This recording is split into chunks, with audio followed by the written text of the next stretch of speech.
Everybody? Are we ready? All right, okay. Well, good afternoon. I am joining the brief today with Dr. Morrison. As we are in position today to release the details of our phased-in approach to begin cautiously and carefully relaxing COVID-19 public health restrictions in our province. We're calling it Renew PEI Together. In a moment, Dr. Morrison will outline the incredible amount of work and input that has gone into the formulation of this document, how we have gotten to this point in time, so that we can begin to make the long and winding road back from and to some kind of normal. In addition, as she has every other day, she will outline the status of the virus in this province. To date, Prince Edward Island has met the challenges head-on of COVID-19. We have acted very quickly and responsibly. Government has acted swiftly and effectively, and Islanders have been accountable. In a very short time, we have learned to change our behaviors, and this has been an incredible undertaking and an incredible effort by all Islanders, and the big reason as to why we are in the current position that we enjoy. When you look across the country and around the world, there's little doubt that we are in a very good position. But though we enjoy that current position, it is not something that we can take for granted. It would be irresponsible and wrong for anyone to suggest that we are done. We are a long, long way from being done. The plan which we will release today and which will help guide us through the immediate future has been carefully constructed. It is built on some basic fundamentals, the first being that we remain in a worldwide health pandemic, fighting a virus that we're still learning a lot about, with no vaccine in sight, a virus that moves quickly and indiscriminately, and has throughout this region, country, and the world made people very, very sick and has killed thousands. The plan is based on the best efforts to ease back, which we long desire, from the past several weeks of being isolated, separated, from being essentially locked down. But we still need to minimize contact, to limit the spread of the virus, to minimize serious illness and death. We need to be cautious, we need to be careful, and we need to be methodical. That is why we will proceed with a gradual phased-in approach that will be constantly evaluated based on the best public health information we have. We know, Dr. Morrison and I, know this plan will be met with much discussion. As your Premier and in daily conversations with Dr. Morrison and those in her office, I know, as she does, that many Islanders have many different views and opinions as to how we should move forward. We are trying to make the very best decisions that we can make to begin the process to get daily life and business on the road back. We know that the plan will never be fast enough for some. We know that the plan will never be cautious or slow enough for some. And we know that we cannot and we must not try to make everyone happy. But as we have said repeatedly in here, we have to do everything that we can to make people healthy and to keep people healthy. We have to look at it from this perspective. If we were to err by waiting an extra week or two to open up the economy, and that impacts that it would have on businesses or individuals or NGOs, we have the ability to help, as we have demonstrated, to those who would be impacted. We can use or create programs and funding vehicles to help those impacted, to help them come back. But if we err by moving too fast, opening too soon, making our province vulnerable to the spread of the virus, people could get really, really sick or die. And there are no programs to bring people back from the dead. So we will begin this long road back, but we will do so with extreme caution. We will keep intact the strict screening processes that we have in place at our points of entry. We have ramped up our capacity to test. We will remain focused on keeping our vulnerable populations protected, such as those in our long-term care facilities. As we ease back into some kind of more regular routine, we need to remember that this isn't business as usual. We will need to continue to rely upon the responsibility and accountability of Islanders. We will need to continue to follow social distancing, practice regular hand washing, disinfecting of commonly touched areas, practicing good hygiene, staying home when we're ill, all of the things that we have been doing to date. The collective action that we have taken, this has gotten us to this point, and it must continue. From day one until now, we have learned a lot. Some of these lessons that we have learned have been very hard learned, but we are better for it. We must not forget what we have learned, and we should have no interest in trying to relearn it. As a wise man once told me, there is absolutely no education to be gained from the second kick of a mule. So as we move forward, let's continue to the approach that we have taken to date. We have followed closely the advice and health directives of Dr. Morrison and the Public Health Office. That must continue. Islanders have been acting in the best interests of one another. That must continue. Islanders have been patient and have undergone the dramatic altering of their lives, and that must continue.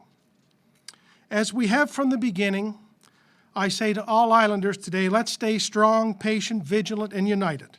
That approach has gotten us this far, and it will get us through to the end of this if we keep working together. So with that, I will pass it on to Dr. Morrison and just say that the document that she will outline later today, right here, is something that has been developed under incredible circumstances. Not only have they been working to create this document, but they have continued to lead our fight against COVID and the spread of the virus. So on behalf of all Islanders, I thank you and your staff for what you have done to date. So over to you, Heather. Thank you, Premier. Good afternoon. Before I get into speaking more about the Renew PEI Together document, I have to announce a new case of COVID-19 for Prince Edward Island, bringing our total to 27. And this is our first case since April 15th. This case is an individual who is a man in his 50s, and he is self-isolating at home. And it is related to international travel. This is an important reminder that the virus has not gone away, and it's a reminder that as we discuss easing up our public health measures, it is not without risk. And it also reinforces why when we talk about easing up measures, we need to go slowly, methodically, and with care. Over the past several weeks, as the Premier has mentioned, Islanders have experienced challenging health, social, and economic circumstances. And together we have quickly changed the way we live, play, learn, and work, not only to protect ourselves, but to protect each other. And the preventative measures we have put in place have made a difference. The physical distancing, preparing our health system, our screening at the borders, the self-isolation requirements, and ongoing surveillance. Today, PEI has the second lowest number of cases per capita, no evidence of community spread, and no hospitalizations or deaths related to COVID-19. And this puts us in a position to look at cautiously relaxing some of the public health restrictions.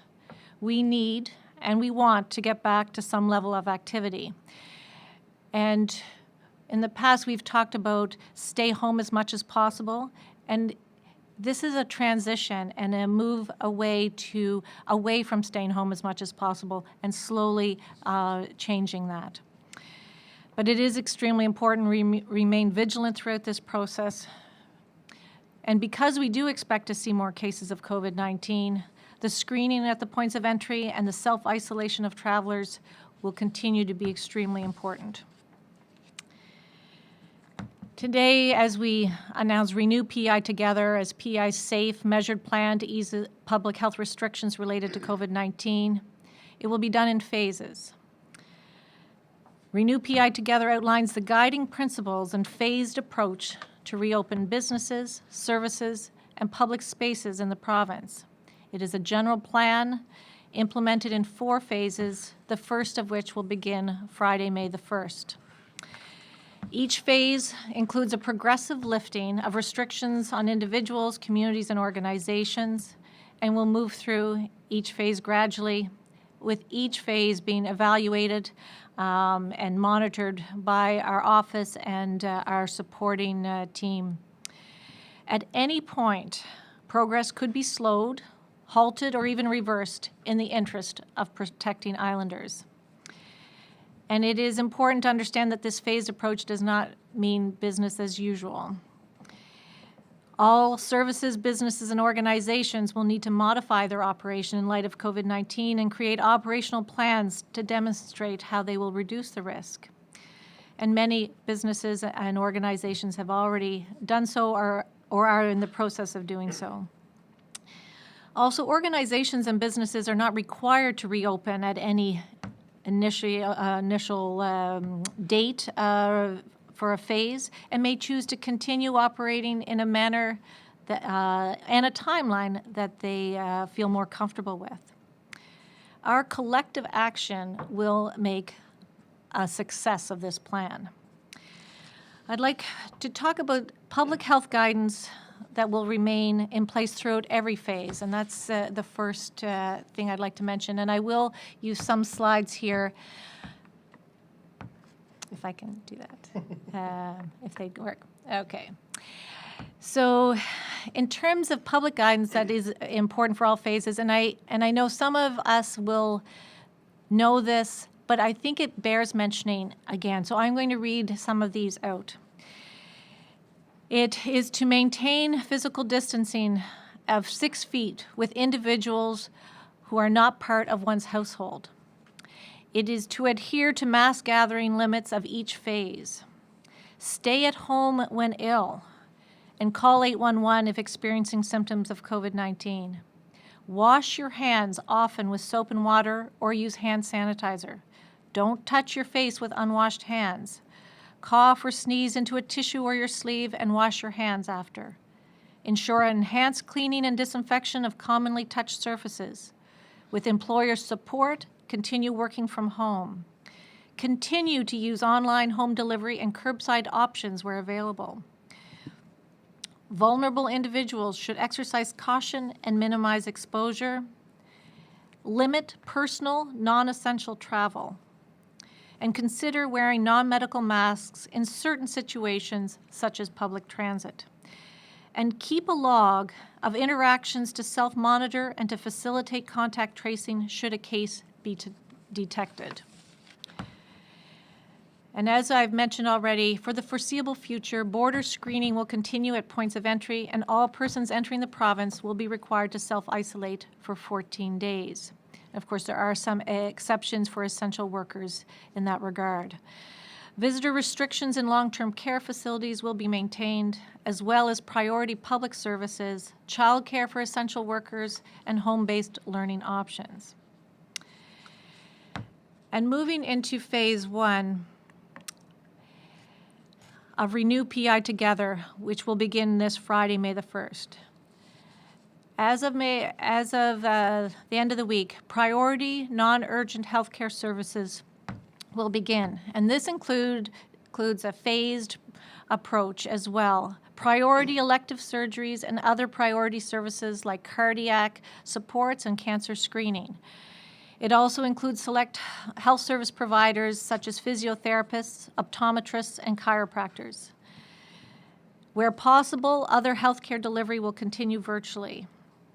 And on May 1st, outdoor gatherings of no more than 5 people from different households will be permitted, and physical distancing must be practiced during these gatherings. We are terming these the driveway and sidewalk visits, and I think we will look forward to those. Also, beginning May 1st, non-contact outdoor recreational activities of no more than 5 people from different households will be permitted. And this would be, for instance, my son being able to go on a bike ride with a couple of his friends. It also includes recreational fishing, golf courses, and PEI residents going to their own seasonal properties within the province. There'll be select outdoor and construction services such as landscaping, road construction, watershed cleanup, and outdoor photography, again, with proper physical distancing practices in place. In phase 2, The plan would begin, of course, if all goes well, on May the 22nd. There will be limited indoor gatherings of no more than 5 people and outdoor gatherings of no more than 10 people involving those from different households. Again, maintaining physical distancing, and that should be in place. Additional non-urgent healthcare services and public services will continue. Non-contact indoor recreational activities, retail businesses, and select indoor services can open. And examples, I think this is one where everyone is interested in, would include hairdressers and barbers. And so a lot of people are very anxious about that. And it also would include having friends over to watch movies, again, with the physical distance, as long as there are no more than 5 people in the house. Unlicensed and licensed childcare centers will reopen, and home-based learning will continue with some limited activities. And then phase 3 has a potential to begin on June 12th, but does not have a firm start date officially. And then again, it will depend on the next number of weeks.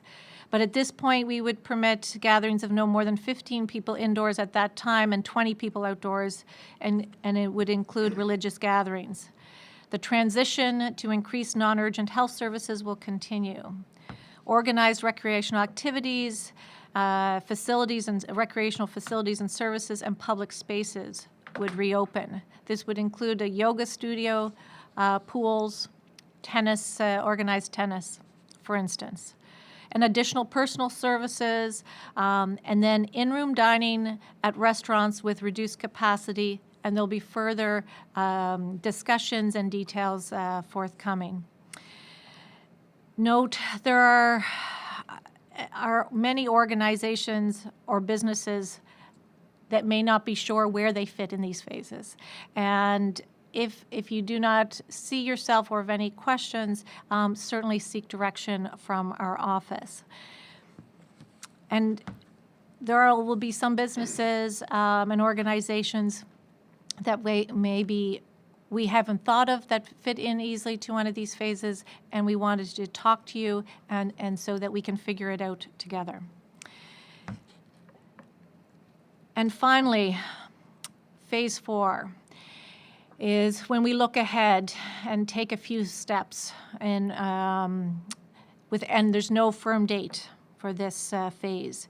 It will include further relaxation measures as the situation permits. The COVID-19 pandemic has changed how we live, learn, work, and play, and these changes will be with us for some time. Eventually, and this is when we talk about phase 4, we will get to see your mother in long-term care. We will hug each other. We will have a chance to enjoy large gatherings and festivals and events again. I don't know when this will be, and I don't know exactly how it will look like as we get there. But we've talked about hope before, and there is hope, and I'd like to read the last 2 sentences of the document. There is hope. Prince Edward Island is resilient and full of caring, intelligent, and hardworking people. Together, we will cautiously and deliberately take these first few steps in response to the global pandemic. Renew PEI. Thank you. Je vais faire en français. Et je vais essayer de faire assez vite ici, mais bonjour, bon après-midi. Aujourd'hui, je dois vous annoncer qu'il y a un nouveau cas de COVID-19 ici à l'île du Prince-Édouard. Notre total est 27 maintenant. C'est relié à un voyage à l'extérieur du pays. C'est un homme dans ses cinquantaines et il est chez lui et s'auto-isole. Comme je vous ai dit, on est loin de la fin. Ce cas est un rappel important à nous tous que nous devons considérer nos plans de relâchement tranquillement, petit à petit et avec beaucoup d'attention. On ne veut pas mettre à risque la province. Depuis des semaines, il y a eu de nombreuses incertitudes par rapport à la santé, à la société et nos circonstances économiques aussi. On a réussi à changer notre façon de vivre ensemble. On a adapté comment nous vivons, apprenons, travaillons, restons en contact et aussi les protections que nous avons mises en place pour tout le monde. Nous pouvons constater que nos actions ont fait une différence.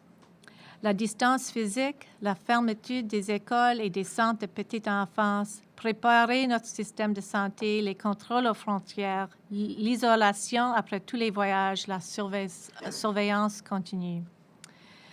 Parmi nos voisins, notre province est au 2e rang du moins de cas positifs par habitant et nous n'avons ni de propagation communautaire, ni de cas aux hôpitaux et pas de morts reliés à la COVID-19. Ceci nous permet d'envisager un plan de relâchement. On doit rester vigilant à travers ce processus. Aujourd'hui, on annonce un plan et ce sera mis en place en plusieurs phases. Ce sera évalué à chaque étape et nous le ferons avec plus de tests et la surveillance qui continue. Le plan s'appelle « Renouveler l'île du Prince-Édouard ensemble » et c'est un plan provincial.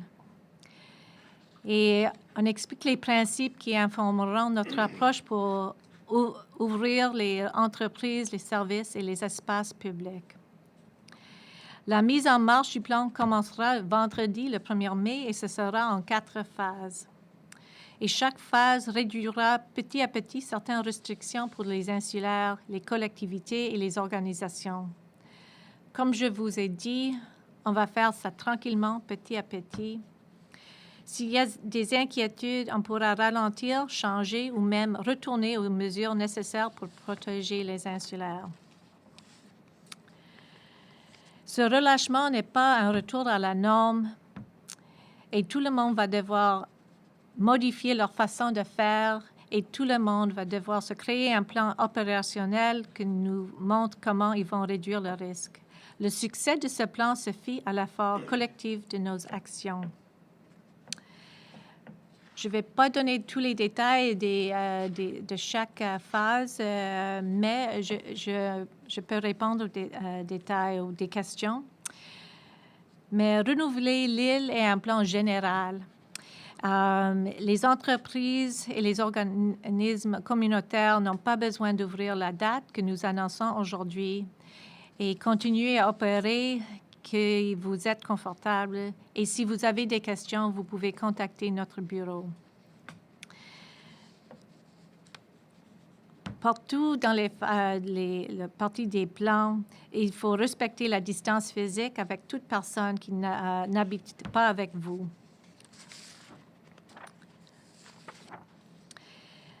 Cette pandémie a changé notre façon de vivre.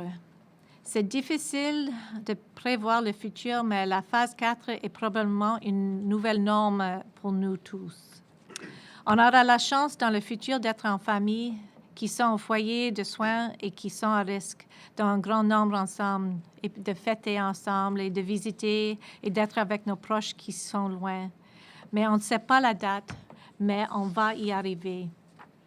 Mettre en marche le plan de renouveler l'île du Prince-Édouard, on va le faire avec attention, petit à petit, et ça sera ensemble. Merci. Merci. Thank you, Heather. I think we can now open up to questions from our friends in the Isle of Media. So, welcome. Nicole Williams, CDC. Hi, yes. Hello to you both. My first question is, it could be for either one of you. I see that there are details here about daycares, but not schools. What is the status of that, and why was that not included in this plan? Hi, Nicole. There is a section on education, and I think it's we want to be clear that education is continuing, but schools will not be reopening in the same way they were.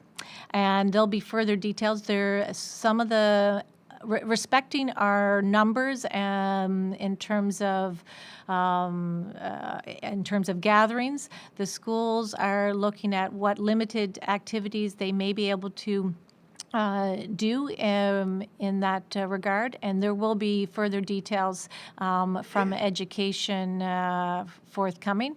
But there will not certainly be a return to school on May the 11th. I know it was delayed until that time, but education will continue. And Premier, you may want to comment. Yes, I think that education will be coming up in the days ahead, outlining what they would like to try to do under the new framework that we're unveiling here. One of those things would be students who may require some additional resource from our educational assistants, for example. They might actually try to, by appointment, have some teachers meet with some students and parents for extra help, that kind of thing. But the plan is very much trying to be developed and finished off, keeping with the guidelines that are outlined in the plan from CPHO. Thank you. And my next question is, I see that at no point in this plan do you consider lifting border restrictions. I'm wondering when you might be looking to do that. Yeah, I mean, I think it's hard to know right now. I mean, we've only gone out so far. We know it's an important measure.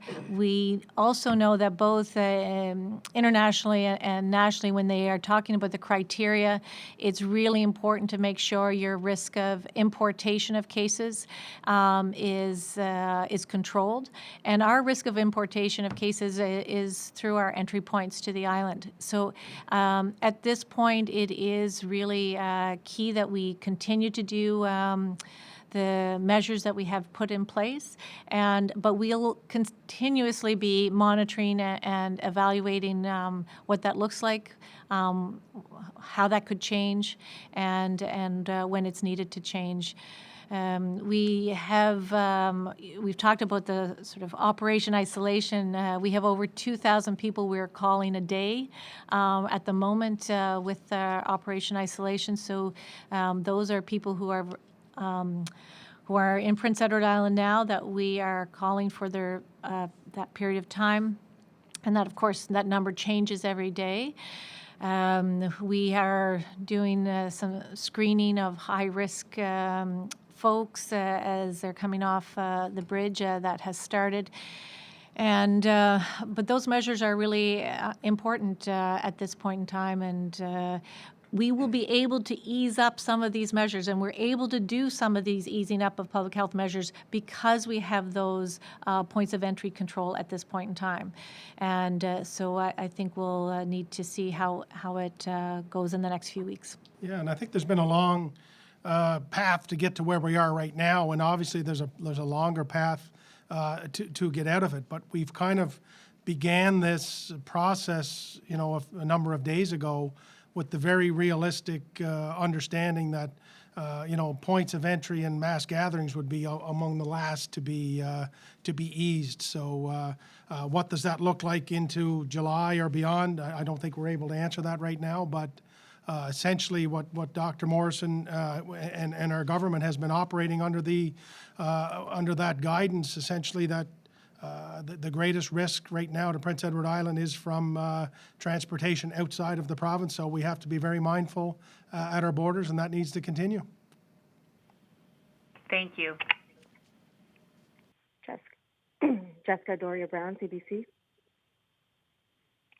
Hi there. This question is for Dr. Morrison. Can you tell us a bit more about this newest case, where this person came from, any other details for point of entry? Hi. So this person came from outside the country, international travel, and they came across the bridge, and they've been self-isolating since arrival on Prince Edward Island. Okay. Just in terms of daycares, any more details on how they might be reopened safely with very young children who obviously don't understand or appreciate the idea or importance of social distancing? Will numbers be reduced? Any more details on how that might work? Well, I'll give you a little bit of details, and again, I think those education and early childhood will certainly complement those and add to those. But for instance, there will be numbers restrictions on the unlicensed daycare in keeping with our maximum number, and that would include the daycare adults and children maximum. And we have worked with early childhood around some of the guidance for the daycare centers for emergency daycare centers for essential workers.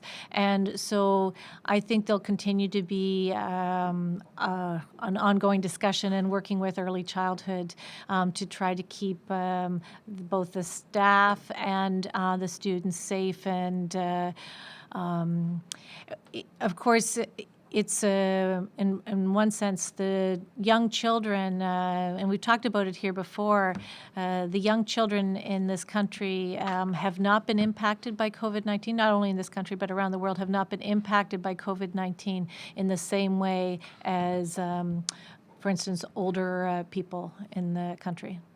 And one thing, if I could just add, Heather and Jessica, is that one of the challenges that we've had in trying to develop a plan such as this, and knowing that schools won't be open to the extent they are, we know the level of population we have had in early childhood leading up till now, but getting back some kind of economic plan and to recovery with schools not being open, we know that puts extra stress on families in terms of those who would need added childcare. So this is just one of the many things that we have to try to walk the fine line of as we look at reopening. And you know, you've heard us say many times we've been tackling issues we never thought we've had to tackle, doing things we never thought we'd need to do, and this is just one of the many added components of trying to work back into some kind of ease back, but knowing there are many challenges in the process, and this is one of the big ones. Okay, thank you very much. Carrie Wynn McLeod, Ocean 100. Good afternoon. I guess my first question would be for Premier King. I'm just wondering, you mentioned about, you know, we are still vulnerable and you don't want to be opening too soon, and that there are, you know, programs that you can develop, and certainly no program, I believe it was no program to bring people back from the dead. Are you anticipating having to come up with a number of other programs for islanders in the near future, Premier? Well, I think, thank you, Carrie Wynn, for the question. I think one of the many aspects of this that we need to look at and would be that there are now businesses that will be coming online or have the ability to come online beginning May 22nd, for example, that will need to transition how they do things, and to make their businesses sort of COVID protected. So we would be looking at trying to develop some kind of program to assist businesses with that. We think there's an adaptation fund that we have in place that could help. We've been talking to ACOA, who might be able to come on board to help as well. But that's one of the programs where we really feel that many small businesses in PEI will need some assistance with, and it's certainly one that we're prepared to step up and help with as the days move forward. We do want the economy to try to come back on stream as safely, as cautiously as we can, and we know that there are a lot of companies that are impacted and need some help here, and as we have with every other aspect here, we feel like it's time to step up, and you'll be hearing more about that in the days ahead for sure. Okay, thank you. For Dr. Morrison, I'm just curious, are we able to do the serology testing here to check for antibodies in people? And if not, will we be able to? And when would that start? And who would be tested? Hi, Carrie Wynn. So the serology testing has not and basically what we're doing there is checking for immunity status. They have not been approved by Health Canada at this point in time, but it's something we'll continue to monitor. One of the issues with some of the serology and immunity tests are they're not sure that how it measures it and how well it's measuring immunity. So if they need to make sure that when they test your immunity, you actually, it will mount the protection that you need. So that's why I think we haven't seen a lot of approval of some of those serology tests yet. But it's continuing to be something that we'll monitor here, and it will be of course interest to lots of people. Great, thank you. Julien Lecacheur, Radio-Canada.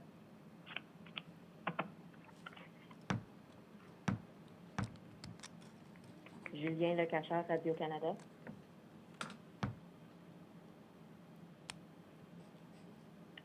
Laurent Rigaud, La Voix acadienne. Bonjour, docteur Morrison. J'avais une question juste pour confirmer, voir si j'ai bien compris. Vous avez dit que les rassemblements à l'intérieur vont être permis entre des personnes qui ne sont pas forcément de la même maison, petit à petit.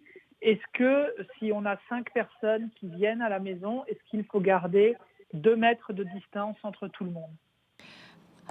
Oui, si vous avez 5 à la maison. Oh, pardon, docteur Morrison? Oui. Oui, pardon, excusez-moi. Je répète ma question rapidement. Docteur Morrison, phase 1, le 1er mai, phase 2, le 22 mai, et ainsi de suite. Comment allez-vous décider le 22 mai de revenir en arrière si malheureusement la situation se dégrade, se dégénère, s'il y a de la transmission communautaire? Qu'est-ce qui va vous faire décider de revenir en arrière le 22 mai? Alors, je vais commencer. Je pense que Laurent, je vais répondre à Julien en premier et puis après Laurent. J'ai eu 2 questions. Mais le 22 mai, si on voit qu'il y a un grand nombre de cas communautaires, transmis communautaires, si on voit des outbreak avec un grand nombre de personnes. Et puis, c'est aussi lié à la capacité de la santé publique de contacter des personnes qui étaient en contact avec un cas. Et aussi, on regarde la capacité du système, si on a assez de lits aux hôpitaux. Alors, il y en a plusieurs facteurs. On regarde le système, on regarde le cas, les circonstances, et puis à ce moment, on fait une décision. Est-ce qu'on doit ralentir un peu? Et puis aussi, on regarde, est-ce que les gens fonctionnent et écoutent la direction, parce que sinon, ils augmentent la risque. Mon follow-up, docteur Morrison, et après je vous laisse avec Laurent. Est-ce que la phase 4, dite retour à la normale, où on n'a pas de date, signifiera la réouverture des frontières? On ne sait pas exactement quand on va ouvrir les frontières. Et puis, c'est difficile de dire si c'est étape 3 ou c'est étape 4. Parce que ça dépend aussi qu'est-ce qui se passe aux autres parties du pays, au Nouveau-Brunswick, qu'est-ce qui se passe ici. Alors, on va voir. Et puis, on n'a pas une date pour ouvrir les frontières de l'île du Prince-Édouard à ce moment.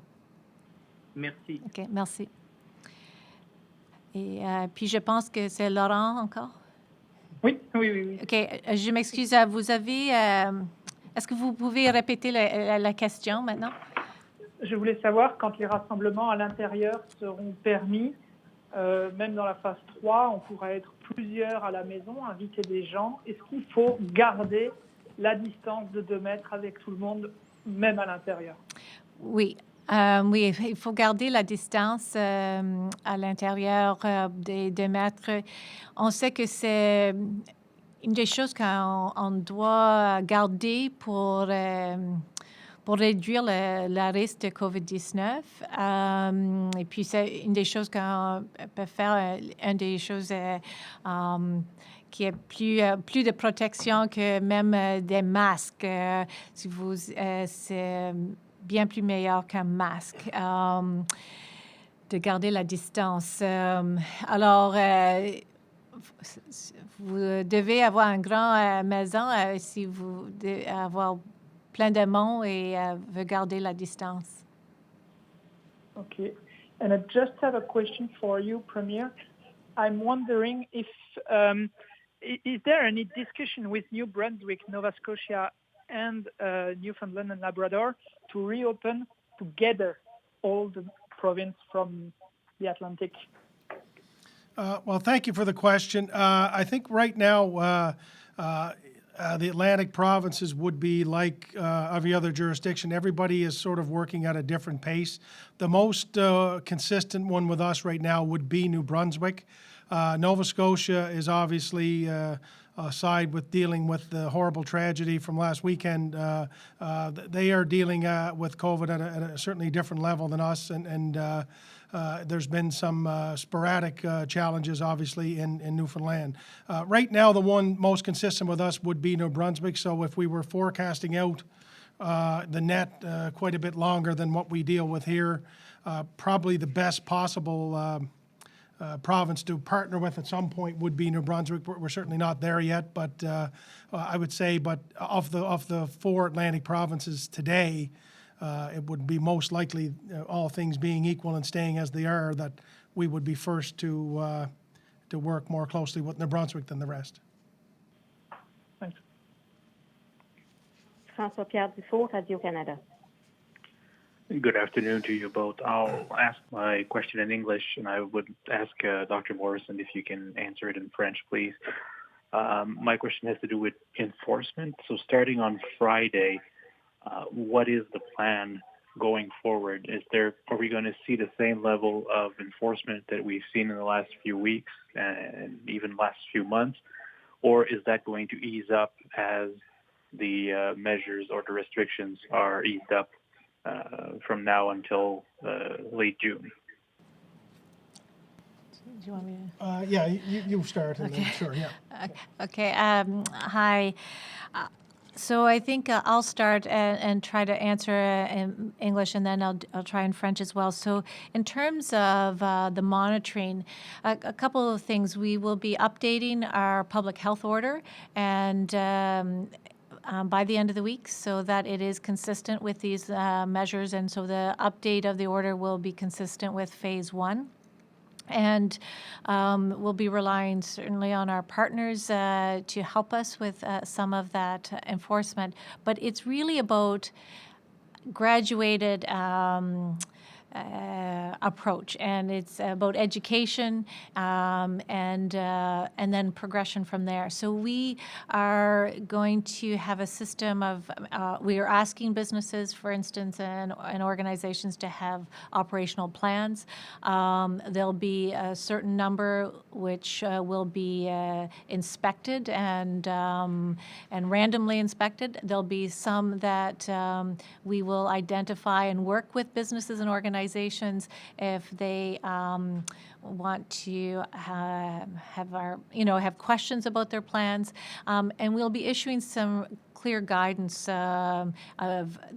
general guidance. And that process around the monitoring is being finalized, but that's certainly the broad strokes of what we're intending to do from that point of view. Did you want to add anything? Well, I would just say that the other aspect of this that has helped get us to where we are right now is the fact of the buy-in and the accountability of islanders, island businesses, how we have transformed our lives and taken it very, very seriously, the health directive. So in many regards, we have been policing ourselves on this and doing a really, really good job. I know when the few times that I've been able to go to closed store, they're limiting the amount of people that go in there. They're giving you hand sanitizer. And these businesses have really taken a leadership role in this, and that helps in our enforcement. And that accountability of islanders and island businesses gets us to this place, and we need to continue to rely on that as we start to roll out the first phases of our ease back. Absolutely. I mean, some of the plans that we have seen and discussions we've already had with certain organizations have been very they've been really good, and businesses they've been impressive about how they're thinking, and they're thinking differently about how to protect their staff and their employees and the public. So in so doing, also protect their families. So I think that's been good. Alors je vais essayer de répondre en français. Par vendredi, on va changer un peu l'ordre de santé publique pour que c'est en ligne avec les changements qu'on annonce aujourd'hui. Et puis avec les inspecteurs, qu'on a Environmental Health Officers, puis la plupart du temps, normalement, ils travaillent seulement, pas seulement, mais ils font les inspections des restos. Maintenant, ils vont aussi faire les inspections des business ici. Et puis, ça va... On organise un peu comment on va le faire. On demande aux organisations d'avoir un plan, on s'appelle ça un operational plan, qu'ils organisent un peu, et puis s'ils ont des questions, on peut essayer de répondre aux questions, mais il doit avoir un plan, et puis si on les inspecte, de montrer leur plan et comment ils fonctionnent, en suivre vraiment les règles qu'on a annoncées. Follow up, if I may, and the same concept. If you can answer a question in French as well, Dr. Morrison, that would be greatly appreciated. The measures that we've seen in grocery stores, for instance, we've seen those plastic dividers appearing between cash registers. We've seen those arrows on the floor. Is this going to stay beyond the last phase of easing up? I just came off a call with some of the health officers across the country, and it wasn't about the plexiglass divides, but it was about another matter, and I had the same question. I mean, when we start talking about this, when are we part of the communication is also when do we change, and how will that change? And some of it will depend, I think, on emerging evidence and evolving evidence from other countries, and what we still continue to learn about this virus. Some of it will depend on when we get a vaccine, and I think the answer is we don't know for sure what it will look like, and will everything come down, or will some of these measures, I mean, in terms of increased hand washing and making sure we don't go out when we're sick, those are good practices. And so some of those we've been talking about for a long time, and they will continue. But what some of those other additional measures and how they will change, I hope they do. Some of them change. Some of the things we're doing, I hope they stay, and some I hope we don't have to continue them. But we'll know more, I think, in the months ahead. I would just add, Francois, before Dr. Morrison answers in French, but there's ingenuity that we find in a crisis situation like this. So I do think you will see some of the behaviors that we are undertaking now that will continue. I think more and more people now are more comfortable buying online, ordering online than they would have ever been before.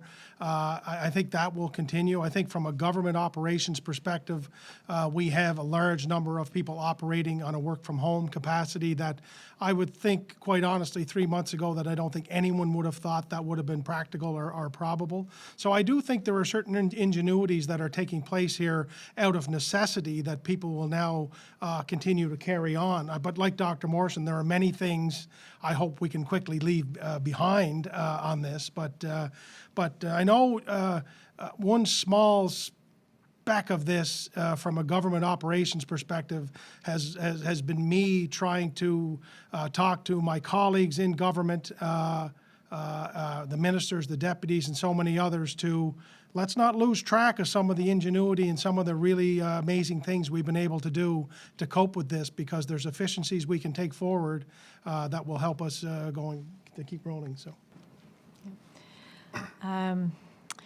OK, je vais quand même essayer en français. Est-ce qu'on pense qu'on va changer ces pratiques dans les mois qui suivent? Il y en a certaines que j'espère qu'on va garder. On va essayer de laver les mains plusieurs fois. On va essayer de ne pas sortir si vous êtes malade.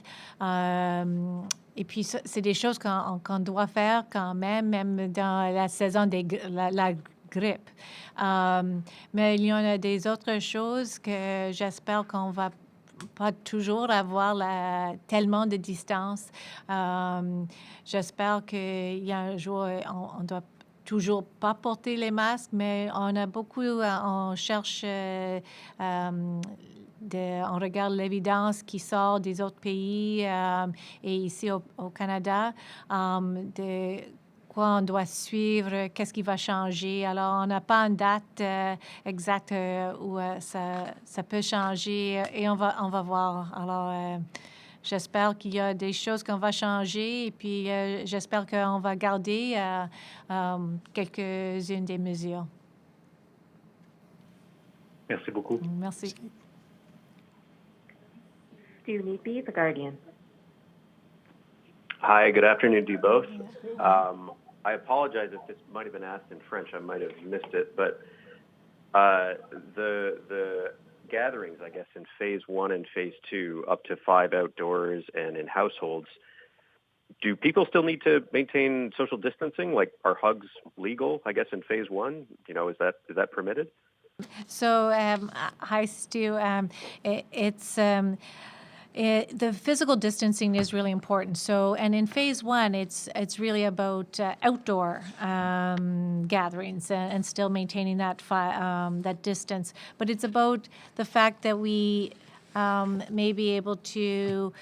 I could take one of my children, and we could go visit and go for a walk with a friend and their daughter, so that the 4 of us could go together. And that's something that we haven't been able to do. The second phase, when we talk about 5 people in one house, perhaps 2 people could go visit another couple and at their house, but still maintaining social distance. So that is really important, and it's part of that doing things gradually and trying to protect yourself and the other people. So hugs, not yet? Not unless it's with your own household. Okay. Okay. I guess second question, just why the 3-week intervals between, I guess, the first, second, and third phases? Like why, some provinces I think might be going with a 2-week interval. Right. And that's a good question, Stu. So the input really also came from our provincial epidemiologist and from the epi team. So when you look at how long the incubation period is, when they may present with symptoms, and then seeking care and testing. We felt that the 3 weeks was a reasonable amount. And you'll see, as you mentioned, there's some places going 2 weeks, some places going 2 to 4 weeks. And we felt that 21 days would give us a sense of seeing an increase in the number of cases or any outbreaks, and a chance to make sure that we had the capacity, public health capacity, if we had a large number of cases, making sure we had that in place to do contact tracing. So and again, if things change, that date will change, but that is based on what we know about the virus and its when you may present with symptoms. And I think, Stu, just to finish up, that is one of the ongoing conversations, obviously, that we have, and a lot of the input that we get from islanders, whether you're an island family, a business, an NGO, it's been around the timing. As I said off the top, as Dr. Morrison has said every day, there's no across-the-board answer that makes everybody happy or that doesn't bring forward discussion. But when we deal with things like 2 or 3 week increments and we look at the health component of this, we kind of just take it under that lens of those who think we could act more quickly. We can't say for sure that they're wrong, but we also can't say for sure that they're right. And when we have to make that balance and when we have to walk that line, we have a responsibility, knowing where we're at right now in the health pandemic process, that we have to err on the side of health and safety and caution. So would we all prefer we did this sooner? Perhaps yes, but we do have to err on the side of safety and caution, and we do have to start to ease up because islanders need that, and that's kind of what we're doing. So. Okay, thank you. Thank you very much. And thank you to all of our friends in the media. You're doing a great job keeping islanders informed and up to date. And I know tip to tip, there's many, many islanders who are relying on these and other updates all day. So thanks for your great work. So thank you very much.